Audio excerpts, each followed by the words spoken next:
우리 두 절인데요. 한 목소리로 우리 같이 읽도록 하겠습니다. 같이 읽겠습니다. 시작.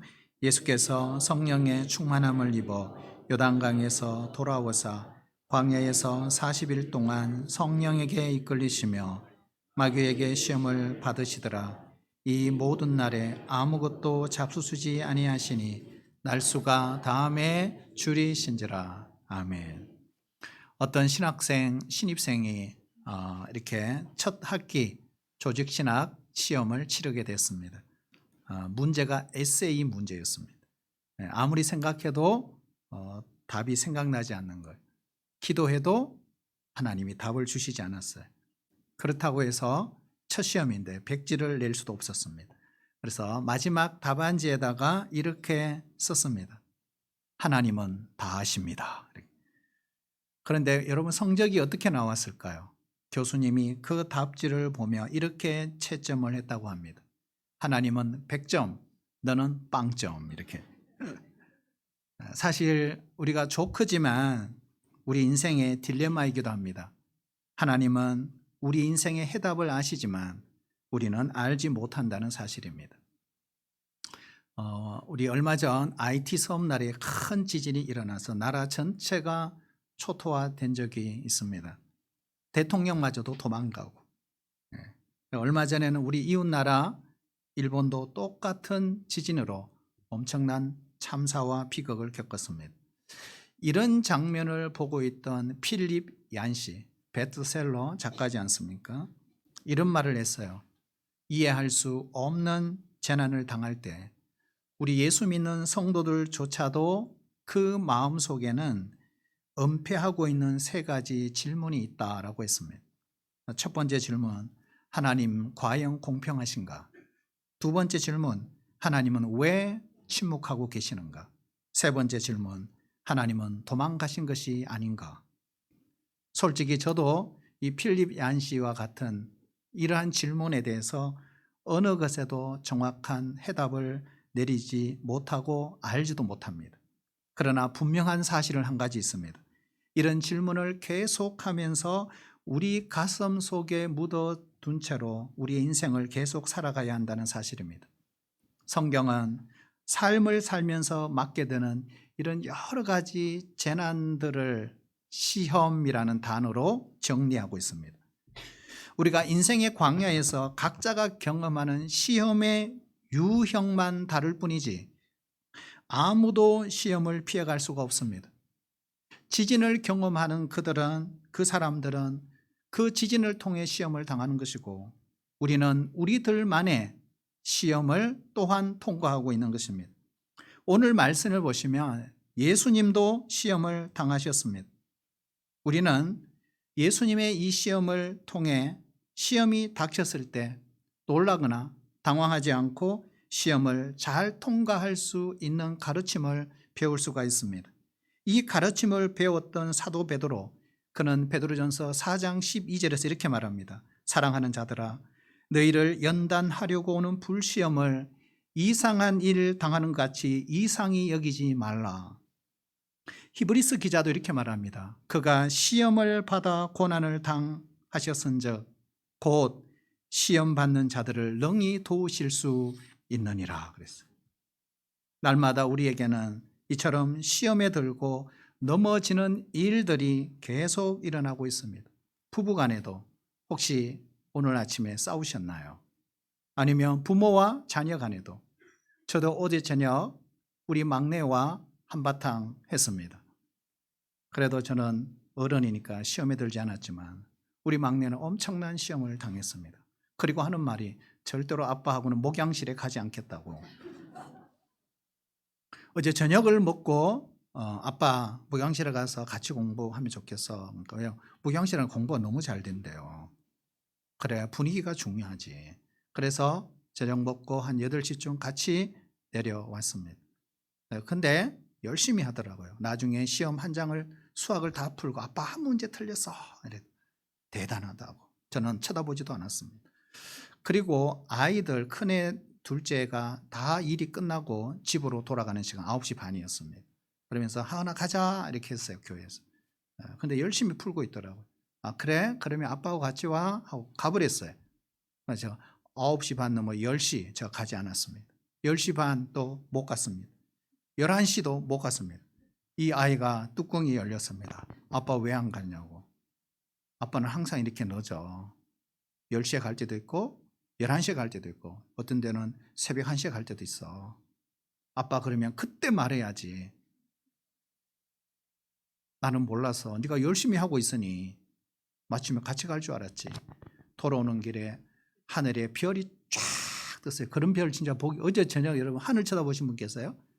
별이 너무 많았어요. 근데 내려올 때 그걸 발견하고 이 애가 막 자기 꿈꾼 이야기도 하고 근데 돌아갈 때는 한마디도 안 하는 거예요. 빨리 가서 씻고 자려고 했는데 아빠 때문에 이랬다. 그러면서 하는 말이 다시는 아빠하고 목양실 안 간다고. 저도 시험에 당할 뻔했습니다. 그래요. 아이들도 시험이 오는 거예요. 사실은. 그렇죠. 부모로부터. 그러니까 시험은 나이와 연령과 아무런 상관이 없습니다. 다 온다. 교회에서도 시험 당하고 직장에서도 시험 당하고 우리가 주고받는 말 한마디 때문에 다치기도 하고 시험에 들기도 하고 다들 어쩌면 우리 모든 사람들은 우리 예수 믿는 사람들도 다들 보면 상처 투성이로 살아가고 있는지도 모릅니다. 어떤 사람은 자기 욕심 때문에 힘들어 시험에 드는 분들도 있을 것입니다. 그러므로 시험이 없는 인생은 없습니다. 오늘 예수님조차 시험을 당하셨습니다. 하지만 오늘 예수님의 시험은 죄 때문이 아닙니다. 욕심 때문이 아닙니다. 명예 때문도 아니었습니다. 자, 그러면 예수님은 언제 이 시험을 만났을까 하는 거예요. 1절 한번 보실래요? 1절 보면 예수께서 성령의 충만함을 입어 요단강에서 돌아온 그때 시험을 당하셨습니다. 자, 우리 3장을 보시면 우리가 큐티님이 하셨지만 예수님이 세례 요한에게 세례를 받으시고 공생애를 사역을 시작하려고 하는 그때 바로 시험이 찾아왔습니다. 기도하지 않고 약해져 있을 때가 아니에요. 오늘 1절 말씀처럼 성령의 충만함을 입었을 때 시험 당하셨다. 하늘문이 열리고 하늘에서 음성을 듣고 영적으로 최절정의 순간 그때 시험이 찾아왔어요. 자, 우리가 이 본문을 읽을 때 얼핏 생각하면 이해가 잘 안 됩니다. 그처럼 성령으로 충만하신 분이 마귀에게 시험을 받으시다니. 그렇잖아요. 물론 성령 충만하지 못해서 시험 들기도 하지만 영적으로 우리가 아주 강해졌을 때도 그에 맞는 강도의 시험이 따라온다는 것입니다. 마귀의 도전은 우리의 영적 성숙도에 따라 맞춰옵니다. 신자의 삶에는 언제나 이처럼 성령의 인도하심과 동시에 사탄의 시험이 항상 있다는 사실입니다. 예수님 믿기 전에는 성령의 인도하심도 받지 못했고 그리고 이 사탄의 시험도 느끼지를 못했습니다. 왜 그랬을까? 바로 공중 권세 잡은 자 사탄의 수중에 있는 죄의 종으로 어둠 속에서 살았기 때문에 그렇습니다. 그러나 예수님을 내 마음에 영접하고 예수님을 믿는 순간 우리의 신분이 하나님의 나라에 옮겨지는 그 순간부터 우리는 성령의 인도함을 받습니다. 하지만 동시에 사탄의 공격도 받는다는 사실입니다. 성령님은 말씀을 듣게 하고 믿도록 하시지만 동시에 하나님의 음성을 듣지 못하도록 마귀가 교란 작전을 펼친다는 사실입니다. 우리가 살아가는 이 세대를 한번 돌아보세요. 어쩌면 항상 우리는 눈에 보이는 것만을 중요시 여깁니다. 그것이 실제라고 생각합니다. 그러나 성경은 눈으로 볼 수 없는 영적인 세계가 존재한다고 말씀을 하고 있습니다. 보이는 현상 그리고 보이지 않는 현상, 그 현상 속에 우리의 인생을 속박하고 있는 이 악의 세력이 실제로 존재한다는 것입니다. 골로새서 1장 16절에 보면 예수님을 이렇게 소개하고 있습니다. 만물이 그에게서 창조되되 하늘과 땅에서 보이는 것들과 보이지 않는 것들과 혹은 왕권들과 주권들이나 통치자들이나 권세자들이나 만물이 다 그로 말미암고 그를 위하여 창조되었고. 그러니까 예수님은 보이는 것들, 보이지 않는 것들을 다 창조하셨다. 우리는 그러므로 모든 관계의 배후에 보이지 않는 것, 악의 영들이 활동하고 있다는 사실입니다. 사도 바울도 그렇게 이야기했어요. 우리의 실험은 혈과 육을 상대하는 것이 아니요 하늘에 있는 악한 영들을 상대함이라고 에베소서 6장 12절에 말합니다. 그러므로 하나님의 전신갑주를 취하라. 이는 악한 날에 우리가 능히 대적하고 모든 일을 행한 후에 서기 위함이라고 했습니다.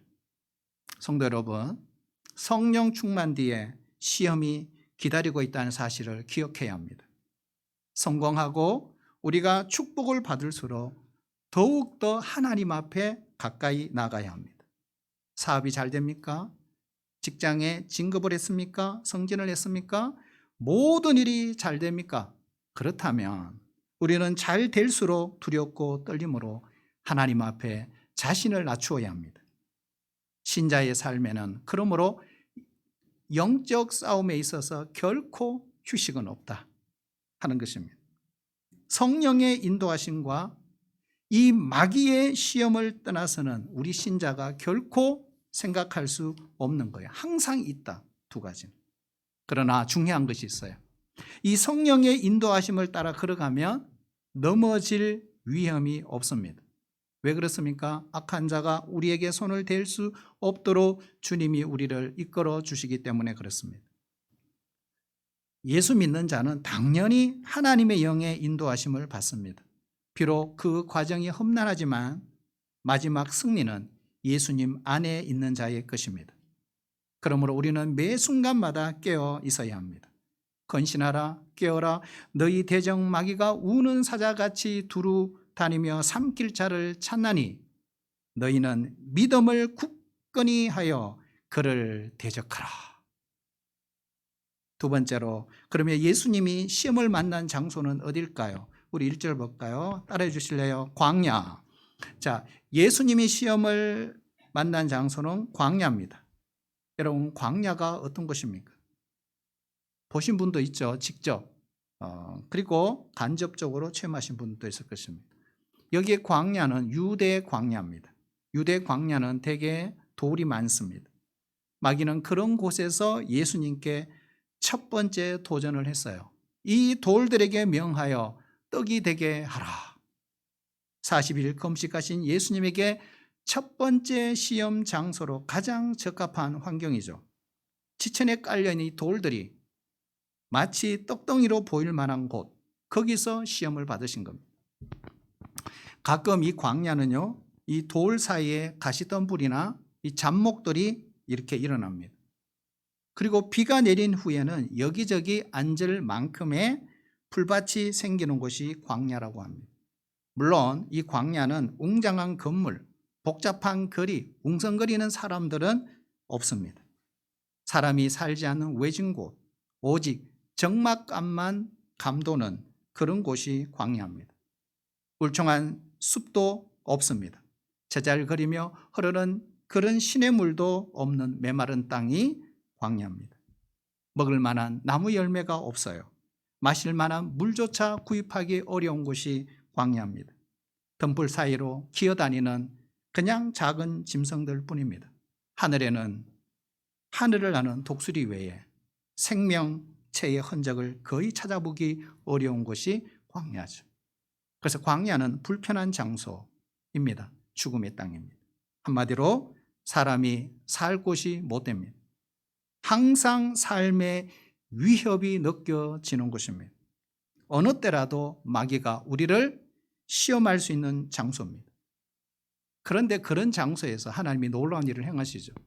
구약 성경에 보시면 하나님은 이스라엘 백성들을 훈련시키시는 곳으로 광야를 선택하십니다. 그들을 줄이게 하시고 날마다 만나를 주셨습니다. 이유가 뭘까? 바로 이 광야에서 생명의 주권자가 하나님이심을 그들을 통해 확인하기 위한 것입니다. 그러므로 우리의 삶은 하나님의 손 안에 있습니다. 그래서 그것을 뼈저리게 느끼도록 훈련시킨 장소가 광야였습니다. 하나님은 이스라엘 백성들이 매일 아침 하나님이 주시는 만나를 거두도록 하셨어요. 여러분, 우리의 영적 양식도 마찬가지입니다. 하나님과의 관계가 어제 좋은 관계였다고 해서 오늘 그 관계를 살 수 있는 것은 아닙니다. 인격적인 관계이기 때문에 매일 확인을 해야 합니다. 하나님은 우리가 늘 친밀한 관계를 유지하기를 원하세요. 그래서 우리를 매일 어디로 보내신다고요? 광야로 보내십니다. 세상의 소리를 끊고 모든 인간관계를 끊고 오직 위에 계신 하나님만 바라보는 곳이라면 그곳이 어디든 광야인 것입니다. 우리는 모두 그 광야를 통과하고 있습니다. 이 땅에 우리가 살면서 아무리 행복한 순간, 정말 이 순간보다 더 좋은 순간이 없다라고 하더라도 우리가 걷고 있는 그곳은 여전히 광야입니다. 이 사실을 잊으면 안 돼요. 왜요? 약속의 땅에 들어간 것이 아니기 때문에 그렇습니다. 그래서 마귀는 우리를 속입니다. 우선 먹고 살 것부터 찾아야지. 수단과 방법을 가리지 말고 먼저 네 배부터 채워. 돈이 있어야 사람 대접받는 거 아니야? 그래서 예배, 기도, 성경 읽기, 순모임 뭐 등등 성경 공부, 양육, 훈련, 신앙생활은 우선순위에 밀리게 하는 거예요. 뭔가 일이 잘 안 될 때, 뭔가 부족할 때, 몸과 마음이 약해졌을 때 여러분 이 순간은 기억해야 됩니다. 더욱 하나님 앞에 나와야 할 때입니다. 사탄은 이 순간 판단력을 혼란시킵니다. 그리고 시험의 보따리를 우리에게 들고 와 찾아옵니다. 그 순간 마귀는 무엇을 노리느냐? 우리의 영혼을 노리는 거예요. 여러분 기억해야 됩니다. 인생의 광야는 시험의 장소다. 우리가 한 걸음 더 나가서 시험이라는 것은 배고픈 광야에서만 오는 것이 아니라는 사실입니다. 오늘 9절 말씀해 보면 따라올까요? 성전 꼭대기. 자, 여러분 성전 꼭대기 어딜까요? 바로 거룩한 성 예루살렘에 있는 성전 꼭대기에서도 마귀는 예수님을 시험하셨다는 것. 아담과 하와는 에덴 동산에서 넘어졌어요. 우리가 묵상했던 스가랴 제사장, 사가랴 제사장은 하나님의 성전에서 제사 행위를 하다가 천사의 예언을 불신하는 죄를 범했습니다. 먹을 것이 없어 오는 시험도 있지만 우리가 배부를 때 오는 시험이 훨씬 더 많습니다. 병 들었을 때 오는 시험도 있지만 우리가 건강해서 오는 시험이 훨씬 많습니다. 평안할 때 오는 시험, 만사가 형통할 때 오는 시험이 있다는 사실을 기억해야 합니다.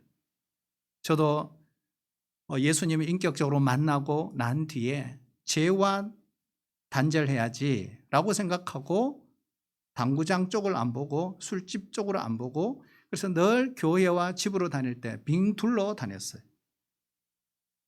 근데 그때는 초보 신앙일 때 그랬어요.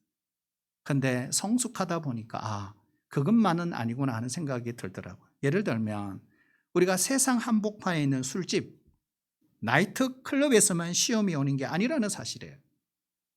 어디서 올까요? 성전 꼭대기. 가장 거룩한 곳에서도 시험이 온다. 하나님의 가장 거룩한 일에도 시험이 오고 주님을 섬기는 사역에서도 얼마든지 시험이 올 수 있다는 사실입니다. 예배를 드리는 이 순간, 성령의 임재가 느껴지는 이 순간 우리가 찬양하고 설교를 듣고 설교를 하면서도 시험에 들 수 있다는 사실입니다. 그러므로 우리는 늘 기억해야 합니다. 항상 선줄로 생각하는 자는 넘어질까 조심하라는 것입니다. 믿음 생활 할 수 없을 만큼 갑자기 일이 잘 되면 시험이 찾아옵니다. 그래서 여러분 그럴 때는 더욱 감사하고 더욱 진지하게 기도하셔야 합니다. 시험은 성전 꼭대기에서도 온다는 사실입니다. 결론은 분명합니다. 잘못될 때에도 만사가 잘 될 때에도 시험이 있을 수 있습니다. 광야에서도 시험이 있습니다. 성전에서도 사역의 현장에서도 가장 영광스러운 거룩한 자리에서도 우리는 시험을 만날 수 있다는 거예요. 그렇다면 시험이 안 오는 것이 없겠구나. 그러면 산다는 것은 끊임없는 시험의 연속이죠. 어떤 분들은 자신만만한 사람도 있어요. 모든 시험을 다 치른 것처럼 허리끈을 풀고 안주하면 실패합니다. 우리는 아직도 already 이미 구원받았지만 not yet 아직도 광야 40년을 걷고 있는 것입니다. 우리가 이 세상에 있는 동안은 광야 40년의 기간이라는 걸 잊어버리면 안 됩니다. 하나님 나라 이를 때까지 뒤를 돌아보지 마시고 표대를 향해 달려가는 것이 신자의 삶입니다. 순종이냐 불순종이냐, 생명이냐 죽음이냐, 끊임없는 투쟁 속에 우리가 선택하며 살아가는 것이 신자의 삶이라는 것입니다.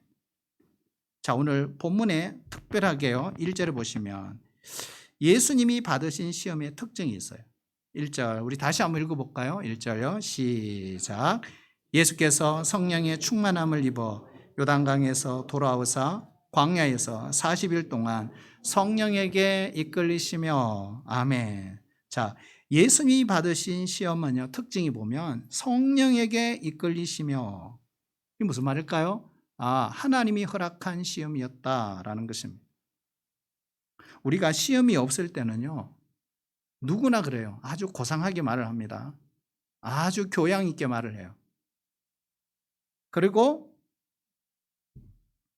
윤리적으로 도덕적으로 흠이 없이 말을 합니다.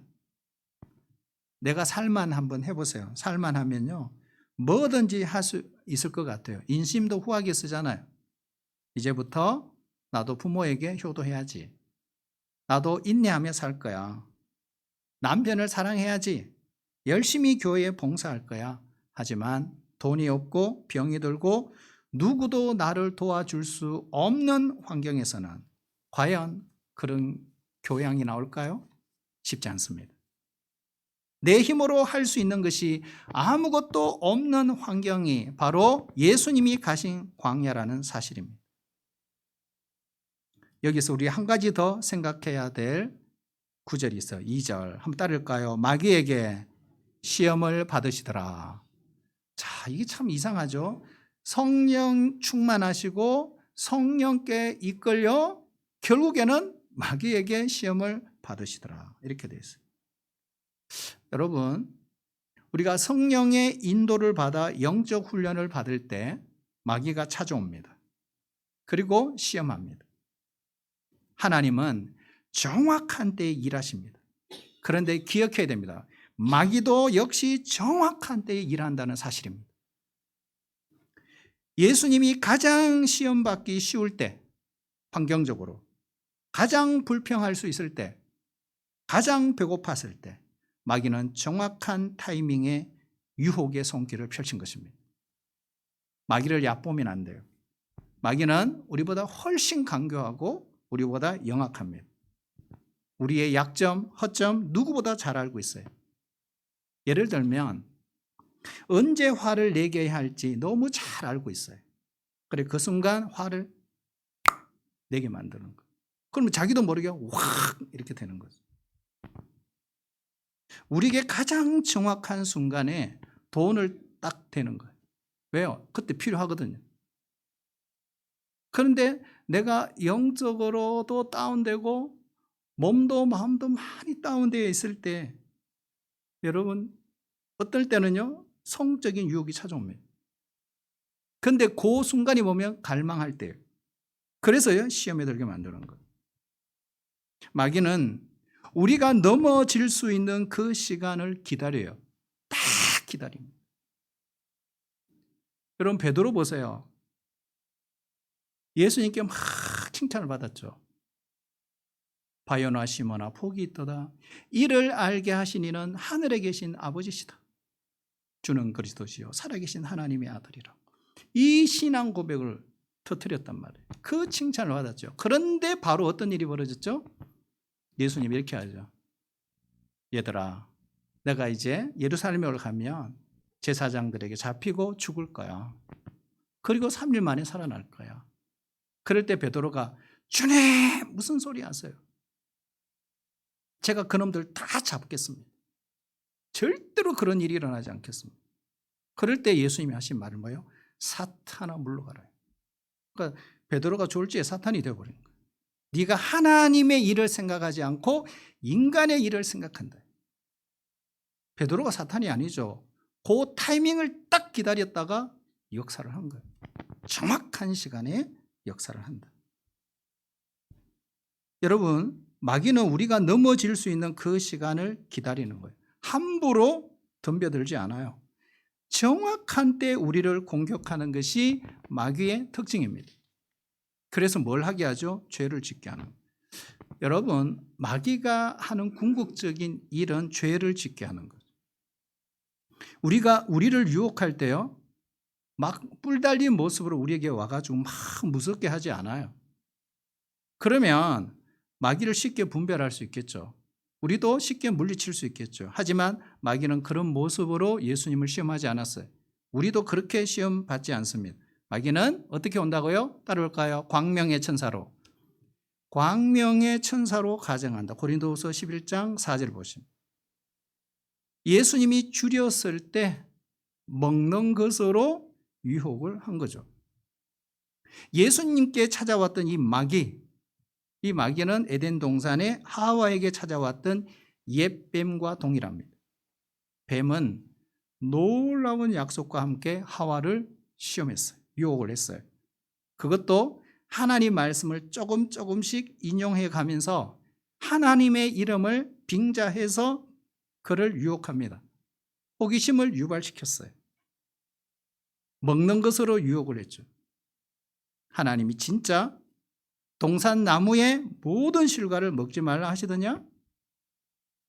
여러분, 하와의 대답이 기가 막힙니다. 동산 나무의 모든 열매를 먹을 수 있다. 하지만 중앙에 있는 열매는 먹지도 말고 만지지도 말고 너희들이 먹고 만지는 날 너희가 죽을까 하노라. 이렇게 대답했어요. 하와의 반응에 뱀이 정말 깜짝 놀랐어요. 그래서 어떻게 해요? 유혹을 하죠. 확신을 줘버리는 거예요. 어떤 확신이요? 결코 죽지 않는다. 먹는 날에는 눈이 밝아져 하나님같이 되어서 선악을 분별할 수 있게 될 거야.